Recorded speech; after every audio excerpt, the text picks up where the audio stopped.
Hi guys, PJ here with a first look at Forza Motorsport 2023. Early access is available for it. You spend £26 and you can get early access to the game before its official release, which is, let's face it, just a money-making venture. But you do get access to some more cars and bits and bobs, so I dived in, went for it to see what the game was all about. Now, as an avid Forza player over the years, it was interesting to see what progress had been made. After all, it has been quite a while between this Forza and the last Forza. And this one has three graphics modes: performance mode, performance ray tracing mode with dynamic 4K, and 4K ray tracing but 30 frames per second. So I mainly tried this out on 4K 30, okay, with HDR and everything, and yes, overall it looked very, very nice. This is sort of an impression after a couple of hours with the game, trying some different cars out, having some races, etc. The question is, has it progressed enough over something like, well, Forza 5? I think that was a 2013 release on the Xbox One. I'm not sure. We'll have a look at some Forza 5 footage a little bit later on. For now, let's get into the cars, because you do get to choose a car when you start as per usual. There is a career path. There is various difficulty options, driver tar options, which if you're new to Forza is the AI. The higher the driver tar, the more better driver they are, as it were. And on your career, you will gain money, buy cars, win cars, etc., and suits and stuff for your character, different race suits and helmets and things like that. The game certainly has a lot in it. There's an awful lot of cars with the game on release, but you can see some pretty big holes in those cars. So in other words, there's a lot missing from certain manufacturers. If it's all going to be DLC added down the line, you're going to monetize the hell out of it. So obviously you're going to have to buy car packs left, right and centre. Not too bad if you're doing Xbox rewards and using your rewards to pay for it, but otherwise, once again, this is a pretty expensive service game, like a lot of them are nowadays. You don't just buy the game, play it, get your DLC, be done with it. Oh no, it's not that simple anymore, is it, guys? But it has a nice selection to start with. I could go through them all. We'll be here for an extensional amount of time. We don't really want that. And I tried out some of the popular ones on some of the popular tracks. The main difference between this and the original, well, if you like, Xbox One release of Forza is you can set your own, day, night. You can set your own weather. So you can have it, thunderstorms, or you could have it sunrise, sunset, etc., which are the nicer looking environments. The normal midday sunshine is rather bland, a little bit flat. And if I'm going to pull it up on anything, I'd say sometimes a lot of the wheels and details like that look a bit squared off, a bit blocky. Bearing in mind I'm playing this on the basically the beauty mode, the 30 FPS ray traced 4K mode. So I was being very critical of it. So the indicators had a bit of a fuzzing to them, like flickering, which shouldn't really be happening. I guess it was struggling a bit with the ray tracing on them. I don't really know, but there it is. It is worth it, and it is a really good game. When you play it, it feels Forza. I know that sounds an odd thing, but if you've played Forza in the past, you'll know what I mean. It still feels core Forza. It is a Forza Motorsport game through and through. They have refined it a lot. The graphics, the details, they have enhanced them substantially, and you can tell. It is perfectly smooth to play, even at the 30 FPS. If you've got the 60 FPS ray trace mode on, you can sometimes tell on certain tracks that it downgrades the resolution, it drops it a bit, it goes a bit blocky on certain areas and stuff, but in all honesty, when you're racing, you're probably not going to notice because you'll be too busy focused on the race itself. There we go.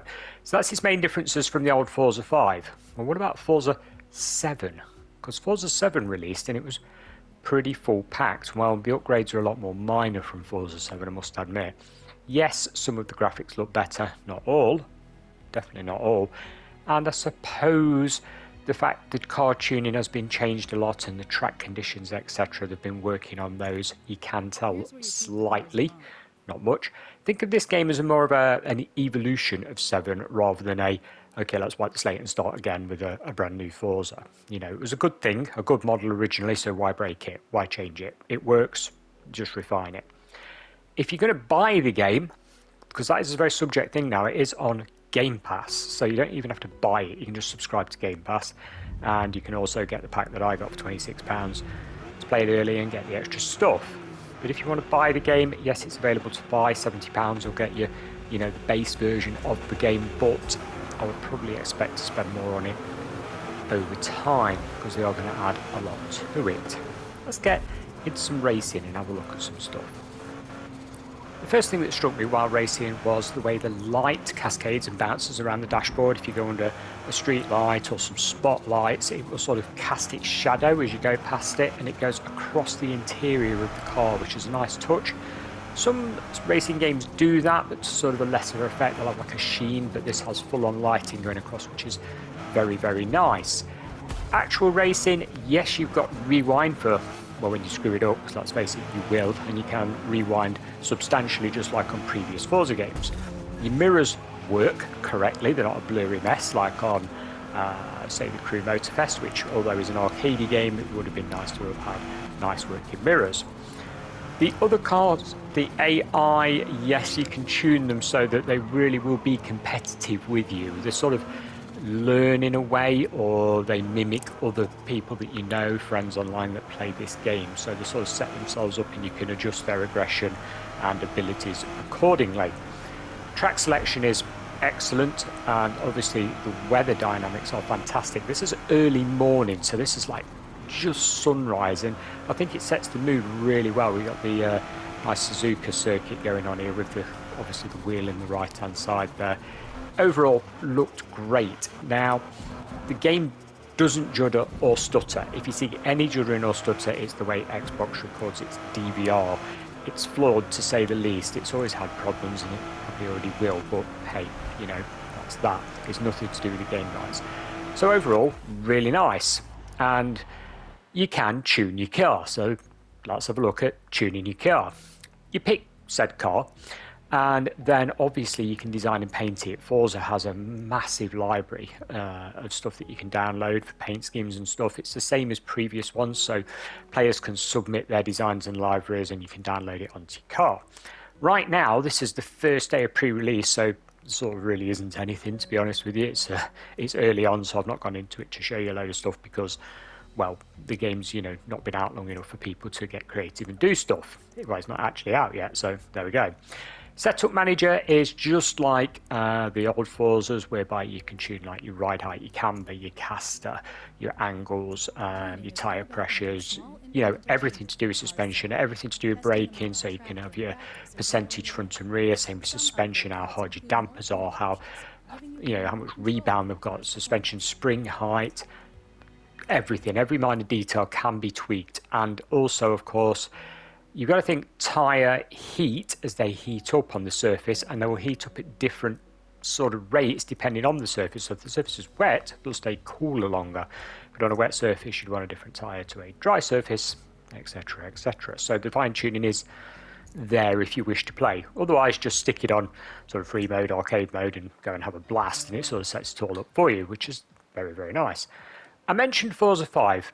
We'll have a quick look at Forza 5 so you can starkly see the differences.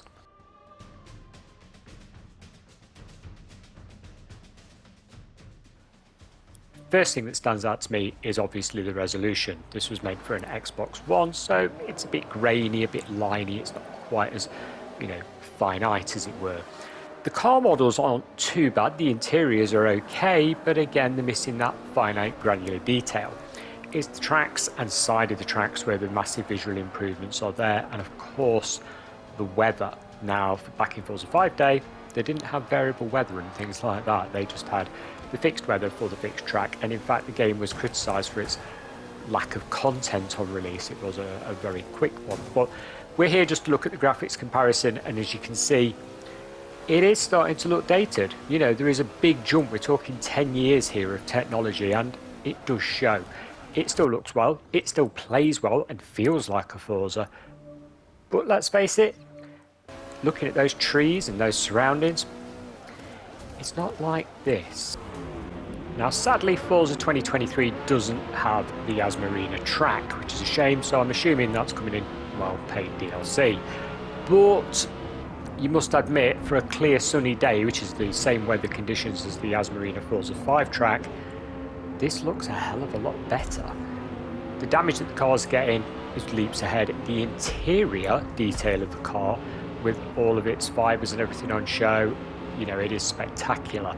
If we're looking left and right, looking at the crowds, looking at the grass and the textures, they're just so much nicer.